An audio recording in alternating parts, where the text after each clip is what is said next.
ایک کویشچن یہ بھی ہے کہ جو موجودہ صورتحال ہے حکومت کی، ایک طرف امپورٹڈ حکومت کا نعرہ لگ رہا ہے، ایک طرف عمران خان صاحب کی جو کیمپین چل رہی ہے، اس کے حوالے سے بتائیے کہ آپ کو مستقبل میں کیا نظر آ رہے ہیں قانونی طور پہ؟ میں آلریڈی قانونی حوالے سے بھی آپ سے بات کرتا ہوں اور اس کا پولیٹیکل جو اسپیکٹ ہے اس حوالے سے بھی بات کروں گا آپ سے.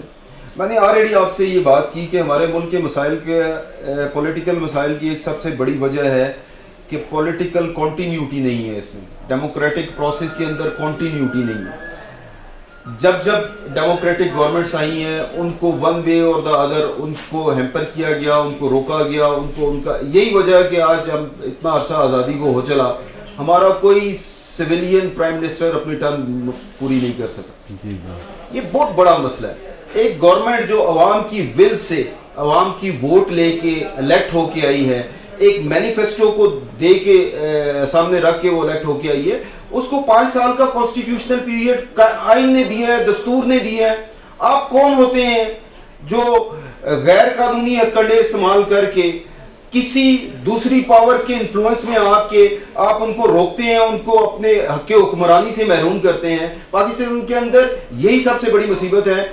موجودہ سینیریو کے اندر دیکھ لیں، آپ 1000 بات کر سکتے ہیں پاکستان تحریک انصاف کی 3 سال کی پرفارمنس کے حوالے سے کہ ان کی پرفارمنس اچھی رہی، بری رہی، پولیٹیکل فرنٹ پہ ان کی پرفارمنس کیا رہی، اکنامک فرنٹ کے اوپر ان کی پرفارمنس رہی. میں آپ کے ساتھ آرگومنٹ کر سکتا ہوں اس پہ کہ پاکستان تحریک انصاف کی 3 سال کی ایکسیپشنل پرفارمنس رہی، despite of all the political challenges, despite all the economic challenges. جو اتنا بڑا اکنامک کرائسس پوری دنیا میں کووڈ کی وجہ سے ہوا، اس کے باوجود ہماری اکانومی فلرش کی. اور دنیا میں میرے خیال سے جو کرونا کے حوالے سے ریوائیو کرنے والے ملکوں میں پاکستان کا پہلا یا دوسرا نمبر آیا انٹرنیشنل لیول کے اوپر. تو ان تمام پولیٹیکل اور اکنامک چیلنجز کو سامنے رکھتے ہوئے بھی پاکستان تحریک انصاف کی پرفارمنس ایکسیپشنل پرفارمنس تھی. تاریخ میں سب سے بڑی ریمیٹنس پاکستان کے اندر اس پچھلے 3 سال کے اندر آئی. تاریخ کے اندر سب سے بڑی ٹیکس کلیکشن اس پچھلے 3 سال کے اندر آئی. لیکن اس پہ آرگومنٹ ہو سکتا ہے، آپ کا کاؤنٹر نیریٹو ہو سکتا ہے کہ کچھ ایسے سیگمنٹ ہیں جہاں پہ ہماری performance up to the mark نہیں ہوگی، بالکل ہوگی. بٹ اس کا مطلب یہ نہیں ہے کہ آپ دوسرے ملکوں کی ڈکٹیشن لے کر، آپ اپنے ویسٹڈ انٹرسٹ کو رکھتے ہوئے ایک چلتی ہوئی حکومت کو آپ اس طرح غیر قانونی ہتھ کنڈے لے کر، اور کتنا فیشزم ہے، کتنی ڈھٹائی کے ساتھ میڈیا کے سامنے آپ نے منحرف اراکین کو پیش کیا، ان کو پریشرائز کر کے آپ ایک پولیٹیکل پارٹی سے دوسرے پولیٹیکل پارٹی پہ لے کے جاتے ہیں. اور اس ملک کے سیاستدانوں کو میں کیا کہوں آپ کے، وہ کہتے ہیں کہ جی نہیں، یہ سازش واشنگٹن میں نہیں ہوئی، یہ سازش زرداری ہاؤس میں ہوئی. کیا آپ تسلیم کر رہے ہیں کہ آپ سازش کے ذریعے حکومتیں چینج کرتے ہیں؟ کیا اس ملک کے اندر پولیٹیکل پروسیس چلے گا نہیں؟ کیا اس کے ملک کے اندر کانسٹیٹیوشن چلے گا نہیں؟ آئین چلے گا نہیں؟ کیا اس ملک کے اندر پاکستان کے عوام کی پولیٹیکل ول کو کوئی احترام دیا جائے گا؟ یا اسی طرح ہم اس ملک کے الیکٹڈ پرائم منسٹرز کو گھر بھیجتے رہیں گے؟ تو جب تک یہ سلسلہ نہیں رکے گا، اور میں بالکل، میرا یہ کنسیڈرڈ اوپینین ہے کہ پاکستان کی عوام کے اندر اویئرنیس آ چکی ہے. آج عمران خان کے ساتھ صرف پی ٹی آئی کا ورکر نہیں کھڑا ہوا، آج پاکستان کے اندر عمران خان کے ساتھ میسز کھڑے ہوئے. میں 20 لوگ میں ان کو جانتا ہوں جو عمران خان کے پولیٹیکل نظریات کے حامی نہیں تھے، عمران خان کی پرفارمنس سے وہ مطمئن نہیں تھے، لیکن اس سینیریو کے اندر وہ آج عمران خان کے ساتھ کھڑے ہوئے ہیں. اور اس پورے سینیریو کے اندر میڈیا کا بہت پرو ایکٹیو رول رہا. انہوں نے اویئرنیس پیدا کی اور عمران خان کی آواز کو ہر گھر تک پہنچایا. میں تو اس شر کے اندر سے خیر نکلتا ہوا دیکھ رہا ہوں. میں دیکھ رہا ہوں کہ اس ملک کے اندر آزاد حکومت قائم ہوگی، اس ملک کے اندر اس ملک کے عوام کی ول کے مطابق حکومت قائم ہوگی. اس ووٹ کے اندر اگر اصل ووٹ کو عزت دو کا نعرہ لگا ہے نا، تو وہ اصل ووٹ کو عزت دو کا نعرہ آج لگا ہے. جو ووٹ کو عزت دو کا نعرہ لگاتے تھے ان کی پالیٹکس صرف پاور پالیٹکس تھی. آج وہ وہیں پہ بیٹھے ہیں جہاں سے اٹھ کے آئے ہیں. آج وہ وہی کنگ پارٹی کا رول ادا کر رہے ہیں جہاں سے ان کی ابتدا ہوئی تھی، جہاں سے ان کی جنرل جیلانی کی گود میں پیدائش ہوئی تھی. آج پاکستان کے عام عوام کے اندر اویئرنیس موجود ہے، اور میں سمجھتا ہوں کہ عمران خان جیسا کرزمیٹک لیڈر ہمارے لیے اللہ تعالیٰ کی رحمت ہے. اور انشاءاللہ میرا پولیٹیکلی یہ ویژن بھی ہے، میرا تجربہ بھی ہے کہ اس شر کے اندر سے پاکستان کے لیے خیر برآمد ہوگی. جی، یہ تھا آج کا ہمارا پنڈورا باکس.